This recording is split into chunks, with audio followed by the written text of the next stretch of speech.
My daughter Rachel wrote an essay a month before she was shot and killed in the Columbine tragedy. It was called My Ethics, My Codes of Life.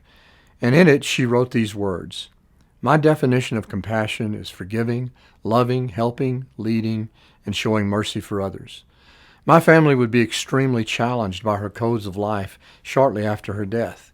We made a decision to forgive the boys who killed her. We understood that it would dishonor Rachel's memory to be consumed with anger, bitterness, and unforgiveness. There's a lot of misunderstandings about what forgiveness is and what forgiveness is not. Such words of wisdom I have heard that have a deep and truthful ring, from Gandhi and Mandela too, as well as Martin Luther King. The weak cannot forgive, they said.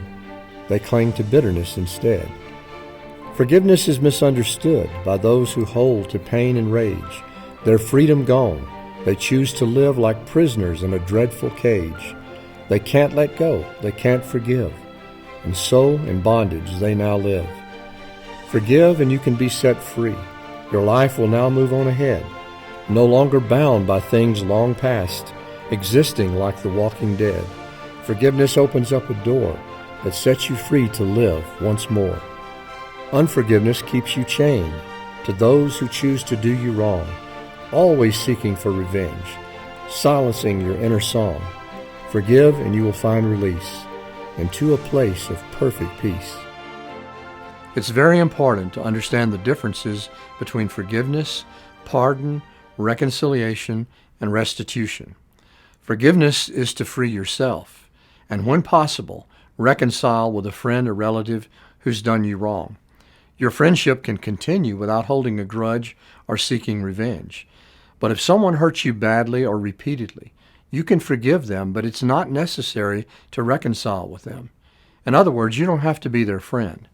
You don't have to keep putting yourself in a position to be harmed again and again. Forgiveness is not pardon.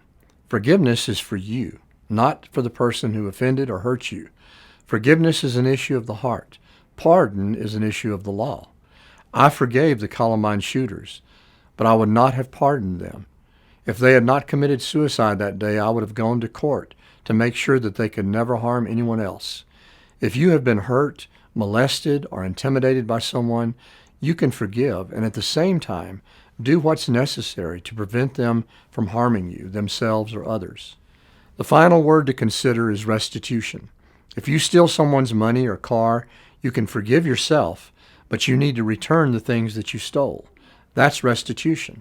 If someone steals your car, you can forgive them, but you may need to take them to court to get your car back. In that case, you have forgiven, but not pardoned them.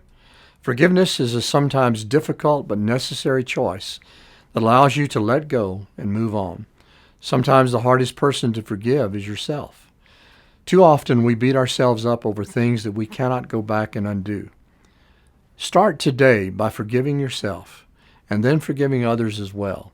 You will find true freedom through the power of forgiveness.